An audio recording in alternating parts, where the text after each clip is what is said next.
શ્રી વલ્લભાધીશ કી જય, गिरिराज धरण की, श्याम सुंदर श्यामनी महारानी की जय, श्री गुसाई जी परम दयाल की, श्री गोकुल नाथ की जय, दाव दयाल की जय, श्री नवनीत प्रिया लाल की जय, अपने माथे विराजता सेव्य स्वरूप की बधाई वैष्णव ने जाजा करीन जय श्री कृष्ण। ग्रीष्म ऋतु, उनाळो भयंकर, इन धूपन में पिया बार निकल ना करो। कीर्तन में तो आवे छे कि केवो उनाळो के धंधे लोको तो बधु बंद करीने बारी बारણા बंद करीने सूई जाए, बार पशु पक्षी तमने कोई न देखाय। मैंने त्यारे ठाकोरजी स्वामीजीने मळवा बोलावे त्यारे एवा शीतोपचार के जेठ की दोपहरी में माँ की ठंडी, माँ महीना में केवी ठंडी पड़े एवी ठंडी थई जाए। तो आपणे पण आपणा घरे आपणा माथे बिराजता ठाकोरजीना तत्सुखनो एवो ज विचार करवानो के ठाकोरजीने गरमी न लागे, लू न लागी जाए। घणा वैष्णव तो ठाकोरजी जे रूम में होय ने त्यां नीचे बारणानी नीचे झीणी साड़ीनी पेली मूकी दे किनार करीने के त्यांथी पण गरम लू न आवे। आ प्रभुना तत्सुखनो विचार। भले आपणे तो हजी एवा तबक्के नथी पहोंच्या, पण प्रभु साक्षात छे, सच्चिदानंद रूपाय, सत चित्त अने आनंद। सतय छे, चित्त छे, चित्त चिद अने आनंद तो साक्षात छे ज, एमां कोई शंका ने स्थान नहीं। वृंदावन में एक संत थई गया हरिनारायण व्यास, जेना कीर्तनो आपणे प्रभु सन्मुख गाईए छे। हित हरिवंश राय, हरिदास आ बधाने गुसाईजी हारे मित्रता हती। तो हरिनारायण व्यासे मधुकर शाह एमना राजा हता अने ए त्याना मोटा विद्वान हता। एमां एकवार बेठा था नदी किनारे अने एक संत त्यांथी पसार थता। तो वृंदावननी लीला, ठाकोरजीनी लीलानुं गाता गाता जाता। एने ऊभा राख्या के गाओ ने।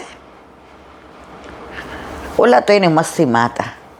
संतो कोई पोताने बीजाने खुश करवा नथी गाता, बीजानी प्रसन्नता माटे नथी गाता। एनी लीलामां मस्त होय छे। तो एने एम थयुं के आ गाय छे ए खरेखर आवुं होय। ए के आ बधुं छोड़ीने चाली નીકળ્યા, वृंदावन आवी गया। एनी नानी नानी घणी वातो छे, आज एमांथी एक कहूं, कारण के आपणे आज लौकिक लीला छे। जो संसार में रहीने श्याम ने भजाय, आपणे बने त्यां सुधी रविवारे क्यांय जता नथी, आपणे कोई प्रोग्राम एटेन्ड करता नथी। पण घणीवार एवुं बने समाज में रहेवुं होय अने सत्संगने ने श्याम ने बदनाम न करवा होय तो ए दिवसे आपणे रस्म निभाववानी। कोई आपणे एम न कहेवुं જોઈએ કે ઓહો તમારે તો સત્સંગ હોય એટલે તમે મોડા જ ના। આપણા પ્રભુ ક્યાંય બાર વ્યર્થ પેલામાં ન આવવા જોઈએ।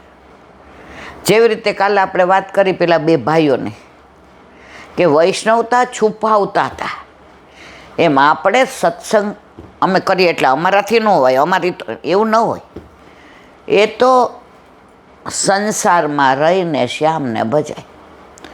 જેવા સંજોગ હોય એમ જીવી લઈએ તો કોઈ દિવસ કોઈ ક્યારેય આપણને, આપણા ઠાકોરજીને, આપણી સેવાને કે આપણા સત્સંગને ટોન્ટ ન મારે. તો આજે આપણે એવી લૌકિક લીલા છે કે 6 વાગે જવાનું છે, કંઈ વાંધો નહીં, અમે તૈયાર જ છીએ. તમે બૂમ પડો એટલે અમે બહાર. તો હરિનારાયણ વ્યાસ એને એમ થયું કે હવે આ બધું કામનું જ નથી. આવી ગયા વૃંદાવનમાં. કેવી રીતે પ્રગટ કર્યા ને એની બધી અદ્ભુત લીલાઓ છે, એ પછી કોઈ વાર કરીશું. આ તો આજે એક નાનો પ્રસંગ યાદ આવ્યો કે પ્રભુ સાક્ષાત છે જ, અને સાક્ષાત છે એની પ્રતીતિ હરિનારાયણ વ્યાસને જતાવે છે ને તમને ને મને જતાવે છે. હવે જુગલ કિશોરજીની સેવા એટલા આનંદથી પ્રેમથી કરે, ઠાકોરજીના શ્રીંગારને એને જગાવવાના ને એમના માળાજીને, એમના ફૂલ ચૂંટવાને, એમની ગાય દોવીને, એમનું ઓટ્યો દૂધ કપૂર મલાઈને, એમની પીછવાઈને, એમના ખંડપાઠને, એમના ખીલોના, એમનો મેવો લાવો ને એમની સતત હરિનારાયણ વ્યાસનું ચિત્ત ઠાકોરજીમાં જ હોય. એના દીકરા ઘરવાળા બધા હતા ચિત્તેમાં. હવે સેવા પહોંચતા હતા, એમાં એકવાર એક ભક્ત આવ્યો, હરિનારાયણજી. હા બોલીએ, ક્યાં બાત હૈ? ये बंसी में लाया हूँ, जुगल किशोर जी के लिए. मेरे को प्रेरणा हुई, आप धराओगे क्या? हाँ भैया, आपको प्रेरणा भैया तो हम तो धराएंगे. લીધી. એટલી સુંદર હતી વેણું. વેણું કયો, બંસી કયો, મોરલી કયો, જે કયો એ. હવે સરસ શિંગાર કર્યા, બાજુબંધ ને બેરખા ને પહોંચી ને અણવટ ને વેચ્યા ને લર ને તોરા ને, અને ઠાકોરજીની સામું જોઈને મંદ મંદ મસ્કાય. હંમેશા બધા શ્રૃંગાર થઈ જાય ને પછી ગુંજામાં લાવે. હવે માનો કે બધા શૃંગાર નથી આપણી પાસે, કાંઈ વાંધો નહીં. વલ્લભ કહે છે કે ગુંજાની માળા અને મોરચંદ્રિકા, જેમાં પૈસા નથી બેસતા, અને તારી પાસે જે તું તારા વસ્ત્રો લાવે એમાંથી ને ઠાકોરજીનું બનાવું. તારામાં એક્સ્ટ્રા એફર્ટ કાંઈ નથી કરવાના. આમાં તને 1 રૂપિયોય વધારાનો ઠાકોરજીની સેવામાં નથી લાગતો. તું જેમ રહે સેમ રહે. હવે શ્રૃંગાર કર્યા, એને યાદ આવ્યું કે ઓલા બંસી દઈ ગયા છે. લઈને ઠાકોરજીને ધરાવવા ગયા. કોને? એમના માથે કયા બિરાજતા હતા? એમના માથે પ્રગટ થયા હતા જુગલ કિશોર. હવે આમ ધરાવવા ગયા તો બંસી મોટી પડી, અને ઠાકોરજીને જે ધરાવવાનો હસ્ત હતો એ નાનો. એક વાર ધરાવ્યું તો ન થયું, બીજી વાર ટ્રાય કરી, બંસી જાડી પડી. ત્રીજી વાર આમ આપણે નહીં, છોકરાઓને કાંઈ પહેરાવતો હોય, નાના હોય, અને હાથના ઓલા શું કહેવાય એને, પહોંચી, એ પહેરાવી હોય. હવે 6 મહિનાનું હોય ને આપણને લાવ્યા હોઈએ, અને ક્યાંય લગ્નમાં જાય ત્યાં છોકરું 9-10 મહિનાનું થાય, જરા શરીરે પોહાતું હોય તો એ નાની પડે. તો ઘણીવાર આપણે પરાણે પેલું કરીએ, છોકરું લાલ લાલ અહીંયા બધે થઈ જાય, પણ આપણને એમ કે ના, આમાં છોકરાને સોનાની ઓલું પહોંચી પહેરાવીએ. તો 3-4 વાર ટ્રાય કરી. જુગલ કિશોરજીનો હસ્ત નાનો અને બંસી જાડી. પછી આમ કરીને જોરથી બંસી પેલી કરવા ગયા તો હાથમાંથી લોહીના ટસિયા ફૂટ્યા. સાક્ષાત છે ને પ્રભુ, એ માને છે સાક્ષાત છે, તો ઠાકોરજી એને સાક્ષાત દર્શન આપે. જો મૂર્તિ માનીએ છે, ઠાકોરજી કે લે મૂર્તિને એમ ઠાડો છો.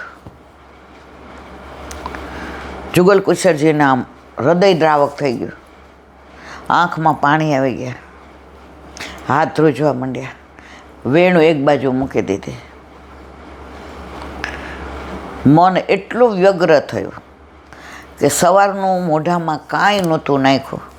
દીકરાને બોલાવ્યો. એ કે લે હવે તું બાકી જઈને સેવા પહોંચે.